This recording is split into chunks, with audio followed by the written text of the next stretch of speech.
I'm here to talk to you about the cover of Guy Erma and the Son of Empire. And as with most science fiction, the cover and the book started with one idea. My idea was that we would have a dome made up of the smallest number of triangles and hexagons. Triangles are a magical creation. They've got three sides, magical number 3. But also if you combine triangles, you can make many other shapes. So if you have 5 triangles, you can have a pentagon, and if you have 6 triangles, you can have a hexagon. And perhaps the best illustration of this is, of course, a football. So my idea was, okay, so I'm only going to use hexagons and triangles, and I'm going to make a great, vast glass dome in which my alien city is going to be placed. I had chosen to work with me a team of artists I had found on the web. It was about 6 months before I discovered that they were actually based in Belgrade in Serbia. The Son of Empire, that was interesting. When you take a freelance gig, you always have this, let's say, uncertainty of who you're dealing with, who you're working with, to be more precise, because sometimes you get clients that come with something, let's say, a vague idea, what they want to see, and they give you a free hand, so you can do whatever you want. And then there are clients, let's say, like Sally, who come prepared, and they have this hierarchy of things that she wants to see you accomplish, basically.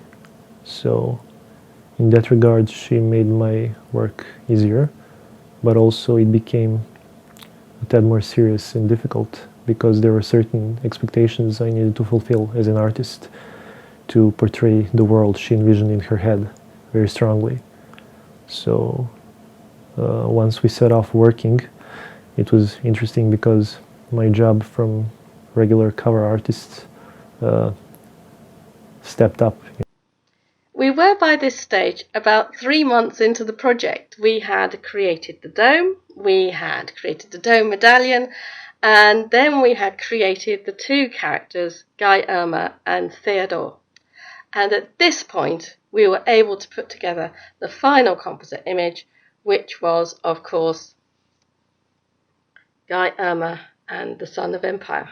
The idea was very intriguing, and I needed to set and create something that would take place in the real world, so to speak, where the inhabitants are the main characters and whose sheer size is reflecting upon how they behave, how I will portray them on the covers.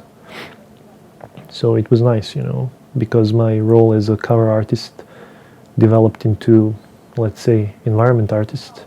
We deal with aspects of size, how to put playing grounds, landing pads, and so forth into this very large alien structure, right? Which was inhabited and which initially became something, let's say, of an iconic. We did go through several itinerations. First of all, there was some blue variations which were interesting but didn't sit very well with the paperback, which we had gone for gold and blacks. So we moved the colour palette from blue to gold. There was also some early itinerations where we had a lot more neon in the skyline, and which was interesting, but it did look very Japanese, which was fine. But except every time you put a Japanese skyline in a science fiction space opera, you're immediately referencing Blade Runner, which was very influenced by Asia. And I didn't want to think that we were influenced by Blade Runner, because this was completely different. So I said, no, let's take out any Asian, Chinese influences, anything that resembles Tokyo.